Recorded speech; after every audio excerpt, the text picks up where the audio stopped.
Hello दोस्तों, स्वागत है आपका माय यूट्यूब चैनल में। आज हम आपको संस्कृत के बारे में बताएंगे। संस्कृत की ओर ले चलते हैं। दोस्तों, संस्कृत शब्द इसमें सम उपसर्ग क्री धातु प्लस ये ता प्रत्यय, इसमें सुट का आगमन होता है, तब जाकर ये संस्कृत का निर्माण होता है। आगे ले चलते हैं। आपको संस्कृत व्याकरण के जो त्रिमुनि हैं, त्रिमुनि के बारे में बताते हैं आपको। ये कौन कौन से हैं त्रिमुनि? पहले हो जाएंगे पाणिनि, दूसरे हैं कात्यायन,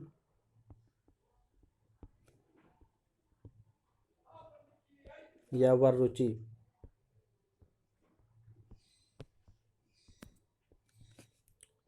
तीसरे हैं पतंजलि।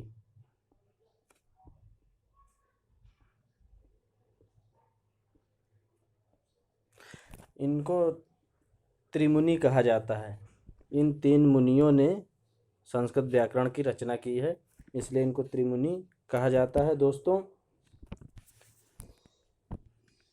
अष्टाध्यायी पाणिनि ने अष्टाध्यायी की रचना की है।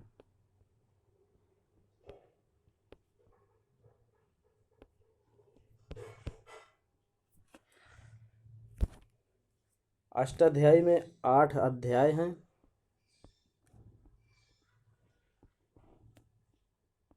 8 अध्याय, जिसमें प्रत्येक अध्याय के 4-4 पाद हैं। 4-4 पाद हैं, तो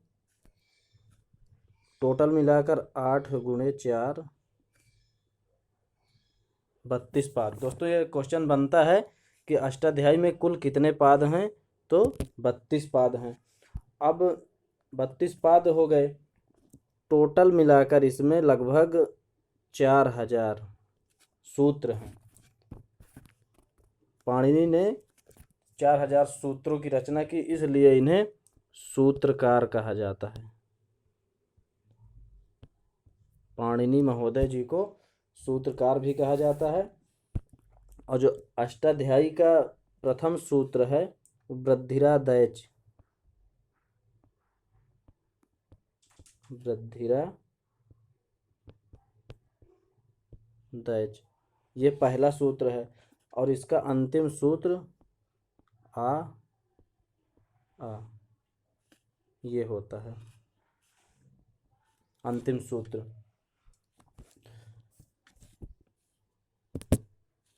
जो महर्षि कात्यायन हैं, इन्होंने वार्तिककार लिखा।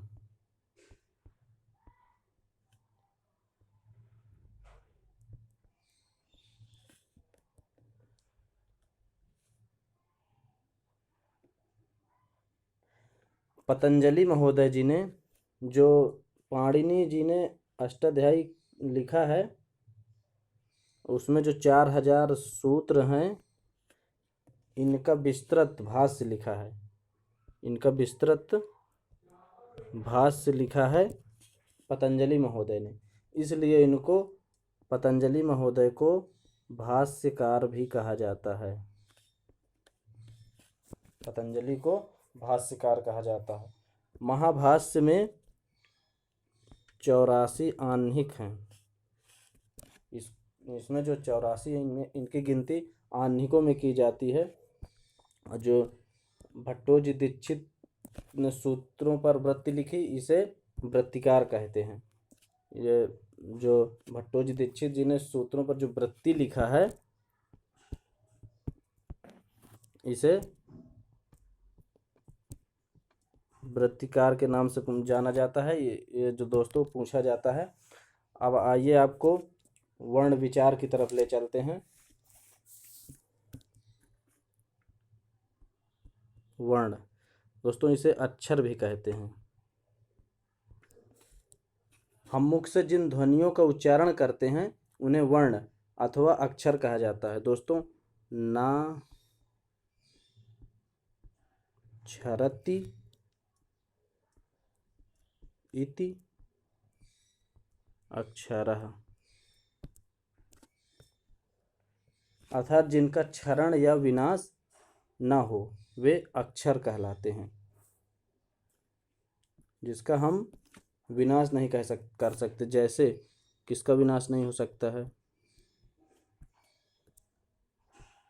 आ, ई, उ, का, ख और गा, ये आदि हैं, इतने बहुत ढेर सारे, इनका हम विनाश नहीं कर सकते हैं, तो ये अक्षर कहलाते हैं या वर्ण कहलाते हैं। वर्ण दो प्रकार के होते हैं, इनके दो प्रकार हैं। पहला है स्वर और दूसरा व्यंजन। तो आइए दोस्तों इनके बारे में जान लेते हैं, ये कौन क्या क्या हैं। तो पहले स्वर के बारे में जानते हैं। स्वरों की संख्या संस्कृत व्याकरण शास्त्र में स्वरों की संख्या 9 मानी गई है दोस्तों। ये स्वर क्या होते हैं? स्वयं राजन्ते इति स्वरा, जो स्वयं राजंत होते हैं, जिनके उच्चारण के लिए किसी अन्य वर्ण की आवश्यकता नहीं होती है, उसे स्वर कहते हैं। इनकी संख्या 9 है, जैसे आ, ई, उ, री, ली, ए, ओ, ऐ, औ, ये सभी स्वर हैं। ये अच प्रत्याहार के अंतर्गत आते हैं, इनकी गणना की जाती है अच प्रत्याहार के अंतर्गत। आगे दोस्तों जब मैं महेश्वर सूत्र आपको बताऊंगा तब बताऊंगा प्रत्याहार कैसे बनाते हैं, अच प्रत्याहार क्या होता है। मूल स्वर जो होते हैं 5 होते हैं, आ, ई, उ, री, ली, ये मूल स्वर हैं 5। संयुक्त स्वर ए, ओ, ऐ, औ, ये 4 संयुक्त स्वर होते हैं। आ और ई से मिलकर ए बनता है, आ और उ से मिलकर ओ बनता है, आ और ए से मिलकर ए बनता है, आ और ओ से मिलकर औ बनता है। इसलिए ये दो शब्दों से मिलकर बनने के कारण इन्हें संयुक्त स्वर कहा जाता है। स्वर के भेद बताते हैं दोस्तों। स्वर के भेद 3 भेद होते हैं। नंबर 1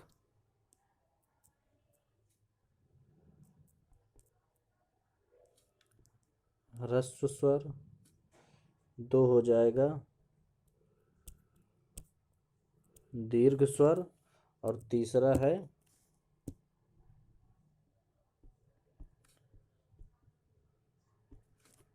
प्लुत स्वर।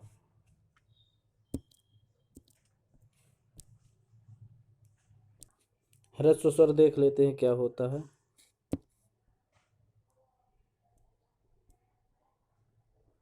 ह्रस्व, जिन स्वरों का उच्चारण एक मात्रा का समय लगे उन्हें ह्रस्व स्वर कहते हैं। दीर्घ स्वर में क्या होता है, नाम से ही पता चलता है, ह्रस्व यानी एक मात्रा। दीर्घ स्वर में क्या होता है, उच्चारण में इसके 2 मात्रा का समय लगे, जिसमें 2 मात्रा का समय लगे वो दीर्घ स्वर कहे जाते हैं। प्लुत स्वर, जो प्लुत होते हैं इनमें 3 मात्रा का समय लगता है। जैसे 3 मात्रा देखिए मैं बता देता हूँ, आ 3 बना देते हैं हिंदी का, ऐसे ये 3 मात्रा का समय। जैसे ई, उ, ये 3 मात्रा का। जैसे दोस्तों लिखते हैं ओम, ओम लिखते हैं हम ऐसे। यह स्वर त्रैमात्रिक यानी 3 मात्रा का है। ये इसका प्रयोग वेदों में होता है, वेदों में।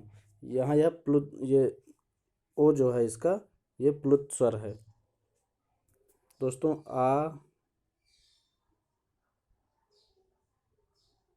ई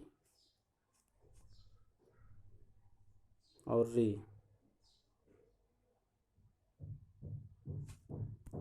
सॉरी, आ,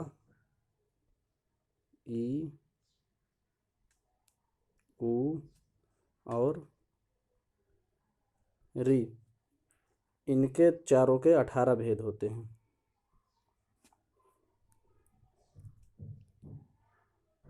ली, ए, ओ, आए, आओ, इनके 12 भेद होते हैं।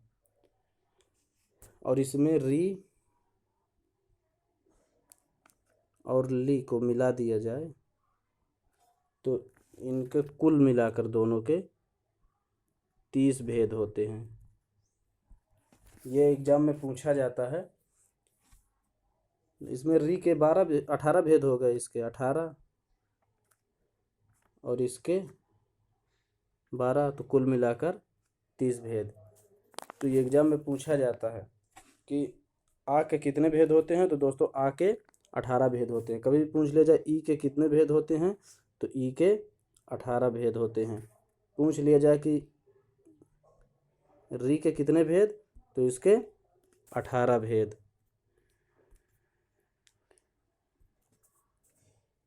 और अगर पूछ ले कि री और ली इनको मिलाकर कितने भेद, तो दोनों को मिलाकर 30 भेद होते हैं। अब आइए दोस्तों जानते हैं वर्णों का उच्चारण काल क्या होता है। वर्णों का उच्चारण काल। एकमात्रो भवेत् ह्रस्वो द्विमात्रो दीर्घ उच्यते तिमात्रस्तु प्लुतो ज्ञेयो व्यंजनम च अर्धमात्रिकम। जिसकी एक मात्रा हो वो ह्रस्व होता है, और जिसकी 2 मात्रा हो यानी 2 मात्रा वाला दीर्घ, उसका दीर्घ होता है। त्रिमात्रस्तु प्लुतो ज्ञेयो, जिसकी 3 मात्रा हो उसको प्लुत कहते हैं। और व्यंजन च माने और व्यंजन की आधी मात्रा गिनी जाती है, ये जानना चाहिए। ह्रस्व की 1 मात्रा, दीर्घ स्वर को 2 मात्रा एवं प्लुत को त्रिमात्रिक समझना चाहिए। व्यंजन उनकी आधी मात्रा, जो व्यंजन होगा उसकी आधी मात्रा होती है। जैसे दोस्तों देख लेते हैं, एक मात्रिक स्वर आ, ई, उ, री, ली, ये हस्र स्वर हैं। द्विमात्रिक स्वर आ, ई, उ, री, ए, ओ, ऐ, औ, ये दीर्घ स्वर हैं। त्रिमात्रिक में ये आ 3 बना देते हैं ना, जो ये सब त्रिमात्रिक है, इन्हें प्लुत स्वर कहा जाता है। और अर्धमात्रिक वर्ण क्या होते हैं, का, खा, हलंत। इनमें अगर लगा हुआ है हलंत तो ये आधे हैं, यानी तभी ये व्यंजन हैं, नहीं तो हटा दिया जाए तो इनमें स्वर सम्मिलित हो जाएगा। जैसे का, ये व्यंजन है, और इसको यदि ऐसे लिख दिया गया तो यानी इसमें स्वर आ गया। ये प्लस आ, इससे मिलकर ये बनता है, तब होता है का शुद्ध। इसमें स्वर मिलकर ये बना हुआ है, और यदि स्वर हट गया तो ये ऐसे हो जाता है। तो ये हो गया दोस्तों, ये सभी व्यंजन वर्ण हैं। दोस्तों व्यंजन देख लेते हैं, व्यंजन क्या होता है। हल, व्यंजन जो है हल प्रत्याहार के अंतर्गत आते हैं। मात्रा काल देखो मैंने नहीं बताया, मात्रा काल दोस्तों ये होता है पलक, आप लोग आंखें जो आपकी पलक झपकते ही, जो पलक झपकने का एक जो समय होता है उसे एक मात्रा काल कहते हैं। एक बार आपने पलक झपका, वो एक मात्रा काल हो गया। तो आइए व्यंजन देखते हैं। अन्वग भवति व्यंजना, यानी व्यंजन वे वर्ण होते हैं जो स्वतंत्र रूप से न बोले जा सके, अर्थात जिनको स्वर की सहायता लेनी पड़ती है, बिना स्वर की सहायता के नहीं बोले जा सकते हैं, वो व्यंजन कहलाते हैं। अब जैसे मैंने अभी बताया ना, का प्लस आ, इससे मिलकर ये बनता है का। तो इनको व्यंजनों को इनको स्वर की सहायता लेना पड़ता है। ऐसे ही खा प्लस आ बराबर खा। व्याकरण में जो शुद्ध व्यंजन वर्ण होंगे उन्हें हलंत के साथ ही लिखा जाता है। जो एकदम शुद्ध व्यंजन होगा वो हलंत के साथ लिखा जाएगा, और जो शुद्ध नहीं यानी कि मिश्रित है तो वो ऐसे लिखा जाएगा। क्या मिश्रित है इसमें दोस्तों? स्वर। इसमें स्वर मिश्रित है।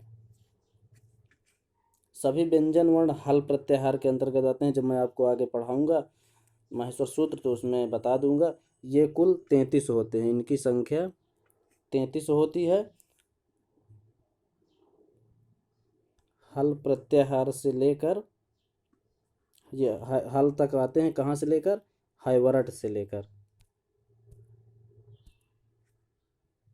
हायवरट से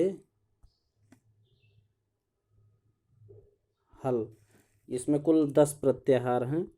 10 प्रत्याहारों में व्यंजन की गणना की गई है दोस्तों माहेश्वर सूत्र में। तो आगे हम इनको जानेंगे क्या होते हैं। अब हम व्यंजन के प्रकार देख लेते हैं कौन कौन से होते हैं। तो दोस्तों माहेश्वर सूत्र में इनके ये 3 प्रकार के गिने गए हैं। एक हो गया स्पर्श, पहला। दूसरा हो जाएगा अंतस्थ,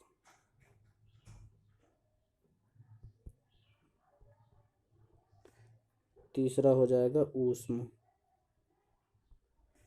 स्पर्श व्यंजन, अंतस्थ व्यंजन, ऊष्म व्यंजन। चतुर्थ प्रकार एक और होता है जो इसमें नहीं गिना जाता है माहेश्वर सूत्र में। चौथा, मेन 3 ही होते हैं। ये होता है संयुक्त व्यंजन। संयुक्त व्यंजन इसकी गणना माहेश्वर सूत्र में नहीं की जाती है। तो आइए स्पर्श जान लेते हैं क्या होता है।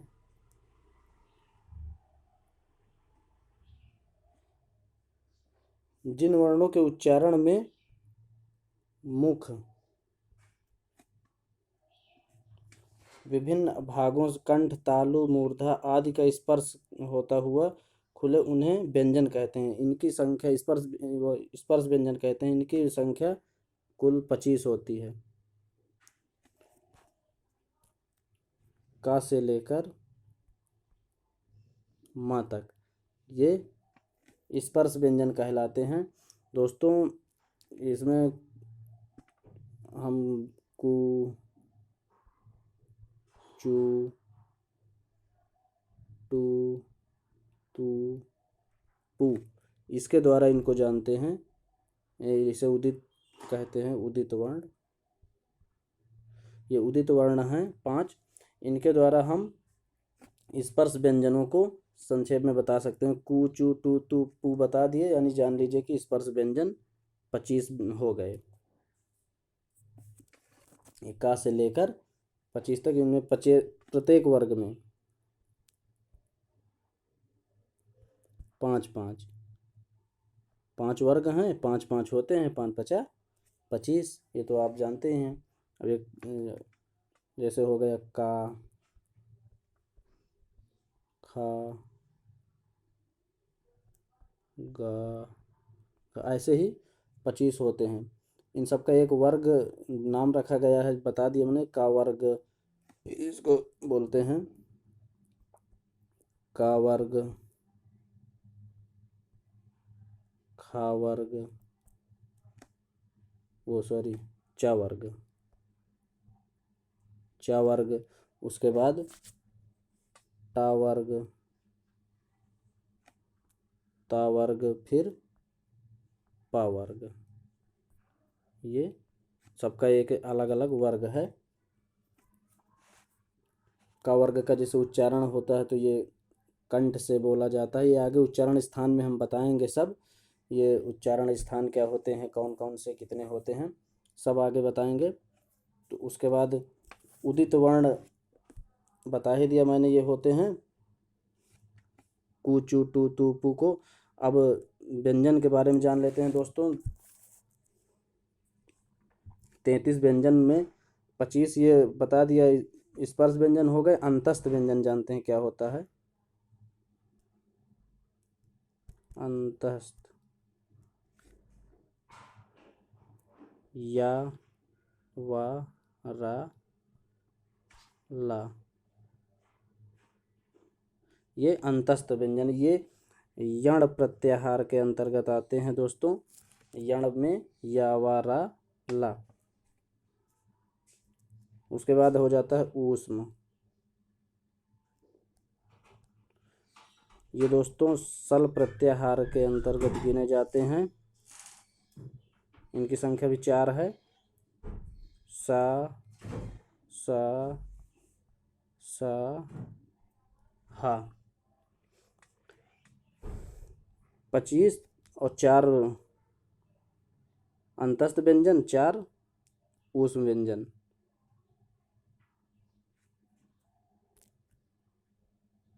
हो गए 33। संयुक्त व्यंजन जो हैं ये इसमें नहीं गिने जाते हैं माहेश्वर सूत्रों में। छा त्रा